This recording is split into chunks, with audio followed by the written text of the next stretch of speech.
Shu video orqali naq 4 ta strategiyani o'rganib olasizlar va tillarda H4 time frame'da ideya ham berib o'tib ketaman. Qaranglar, mana bu tilladagi H4 time frame. Bizda impulsli valna bor. 1 2 3 4 5. 5 ta valnadan keyin bozor korreksionniy ABC qilib berish kerak, ya'ni ABC. ABC qilgandan keyin A nuqta, ya'ni minimumni olgandan keyin Fibonacci tortamiz, ya'ni B dan C ga. B dan C ga Fibonacci tortilganda bizda ikkita kirish nuqta aniqlanadi, ya'ni 123.6 va 160.8 bizda buy limit zona hisoblanadi va 38.2 va 23.6 zonada sell limit hisoblanadi.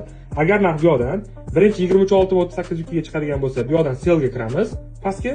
Agar narx birinchi 123.6 va 160.8 limitlarimizga ishga tushadigan bo'lsa, bu yoqdan buy ga kiramiz tepaga qarab. Endi hozir 123.6 ga kirdi, ya'ni kelib tushdi narx. Endi bu yoqdan hozir buy ochganmiz. Endi ikkinchi holat, nima holat bo'lishi mumkin? Bu yoqda mana impuls bor va korreksionniy flat bor. Bu yoqda flag patron hisoblanadi, ya'ni impuls. Agar mabodo bu korreksiyani buzib qo'ygandan keyin shu impulsni birga bir yurib berish kerak bo'ladi. Bu ikkinchi orderimizga to'g'ri keladi.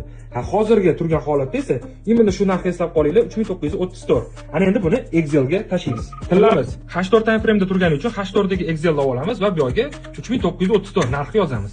Endi mana shu narxlarni eslab qolinglar. 45 gradus, 90 gradusdan to 360 gradusgacha bo'lgan narxlarni eslab qolinglar. Ana endi shuni jadvalda ko'rib chiqamiz. Qaranglar. Mana bizda bu yoqdan buy kiriladigan bo'lsa, bizning sell zonamizga yetib kelyapti narx. Tayyor sizlarga g'oya va strategiya. Videoga like bosib, menga obuna bo'lib qo'yinglar. Tradingni men bilan birga tez va oson o'rganasizlar.